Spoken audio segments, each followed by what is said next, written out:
तुम कब जाओगे अतिथि? आज तुम्हारे आगमन के चतुर्थ दिवस पर यह प्रश्न बार बार मन में घुमड़ रहा है। तुम कब जाओगे अतिथि? मतलब मेहमान आए घर में, उनको आए हुए चौथा दिन हो गया है। तब उनके मन में ये जो जिनके घर आए हैं उनके मन में प्रश्न उठ रहा है कि अभी अतिथि ये मेहमान है, ये वापस कब जाएंगे? तुम जहाँ बैठे निसंकोच उस सिगरेट का धुआं फेंक रहे हो, उसके ठीक सामने एक कैलेंडर देख रहे हो ना, इसकी तारीखें अपनी सीमा में नम्रता से फड़फड़ाती रहती है। विगत 2 दिनों से मैं तुम्हें दिखाकर तारीखें बदल रहा हूँ। मतलब उसको दिखा दिखाकर वो तारीख चेंज कर रहा है। तुम जानते हो, अगर तुम्हें हिसाब लगाना आता है कि ये चौथा दिन है, तुम्हारे सतत आतिथ्य का चौथा भारी दिन, पर तुम्हारे जाने की कोई संभावना प्रतीत नहीं होती। लाखों मील लंबी यात्रा करने के बाद वे दोनों एस्ट्रोनॉट्स की भी इतने समय चांद पर नहीं रुके थे। जो एस्ट्रोनॉट्स चांद पे गए थे वो भी इतने दिन नहीं रुके थे जो लाखों मील दूर चलकर गए। जितने समय तुम एक छोटी सी यात्रा कर मेरे घर आए हो, तुम अपने भारी चरण कमलों की छाप मेरी जमीन पर अंकित कर चुके हो। एक अंतरंग निजी संबंध मुझसे स्थापित कर लिया। तुमने मेरी आर्थिक सीमाओं की बेजंगी चट्टान देख ली। तुम मेरी काफी मिट्टी खोद चुके। अब तुम लौट जाओ अतिथि। तुम्हारे जाने के लिए यह उच्च समय अर्थात हाई टाइम है। तुम्हें तुम्हारी पृथ्वी नहीं पुकारती, तो तुम्हारा घर तुम्हें नहीं बुलाता। उस दिन जब तुम आए थे मेरा हृदय किसी अज्ञात आशंका से धड़क उठा था।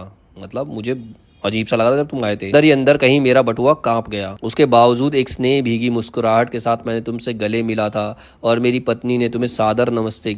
तुम्हारे सम्मान में ओ अतिथि, हमने रात के भोजन का एकाएक उच्च मध्यम वर्ग के डिनर में बदल दिया था। तुम्हें स्मरण होगा कि 2 सब्जियों और रायते के अलावा हमने मीठा भी बनाया था। इस सारे उत्साह और लगन के मूल में एक आशा थी कि दूसरे दिन किसी रेल से एक शानदार मेहमानवाजी की छाप अपने हृदय में लेकर तुम चले जाओगे। हम तुमसे रुकने के लिए आग्रह करेंगे, मगर तुम नहीं मानोगे। एक अच्छे अतिथि की तरह चले जाओगे, पर ऐसा नहीं हुआ। दूसरे दिन भी तुम अपनी अतिथि सुलभ मुस्कान लिए घर में ही बने रहे। हमने अपनी पीड़ा पी ली और प्रसन्न बने रहे।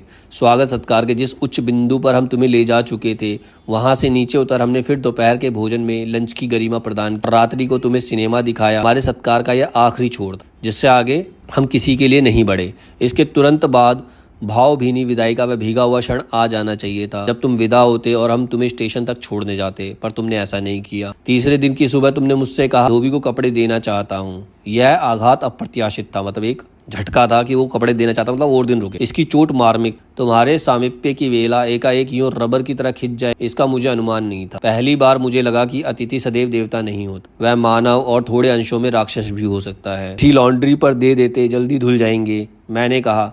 मन ही मन एक विश्वास पल रहा था कि तुम्हें जल्दी जाना है। कहाँ है लॉन्ड्री? चलो चलते हैं, मैंने कहा अपनी सहज बनियान और औपचारिक कुर्ता डालने लगा।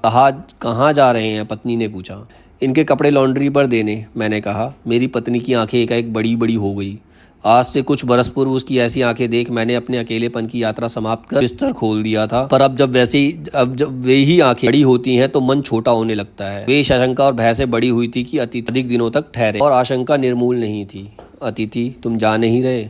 लॉन्ड्री पर दिए कपड़े धुलकर आ गए और तुम यहीं हो। तुम्हारे भरकम शरीर से सलवटे पड़ी चादर बदली जा चुकी, तुम यहीं हो। तुम्हें देखकर फूट पड़ने वाली मुस्कुराहट धीरे धीरे फीकी पड़कर अब लुप्त हो गई है। ठहाकों के रंगीन गुब्बारे जो कल तक इस कमरे के आकाश में उड़ते थे, अब दिखाई नहीं पड़ते। बातचीत की उछलती हुई गेंद चर्चा के क्षेत्र में सभी कोनलों से टप्पे खाकर फिर सेंटर में आकर चुप पड़ी है। अब इसे ना तुम हिला रहे हो ना मैं। कल से मैं उपन्यास पढ़ रहा हूँ, तुम फिल्मी पत्रिका के पन्ने पलट रहे हो। शब्दों का लेन देन मिट गया और चर्चा के विषय चुक गए। परिवार, बच्चे, नौकरी, फिल्म, राजनीति, रिश्तेदारी, तबादले, पुराने दोस्त, परिवार नियोजन, महंगाई, साहित्य और यहाँ तक कि आंख मार मार ने पुरानी प्रेमिकाओं का भी जिक्र कर लिया।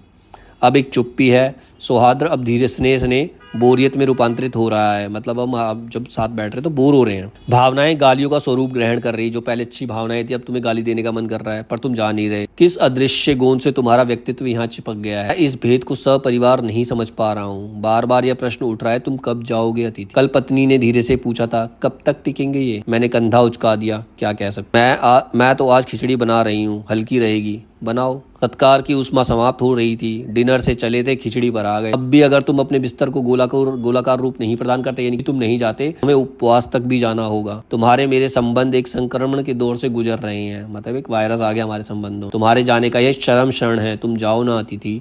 तुम्हें यहाँ अच्छा लग रहा है ना, मैं जानता हूँ। दूसरों के यहाँ अच्छा लगता है। अगर बस चलता तो सभी लोग दूसरों के यहाँ रहते, पर ऐसा नहीं होता। अपने घर की महत्ता के गीत इसी कारण गाए गए हैं।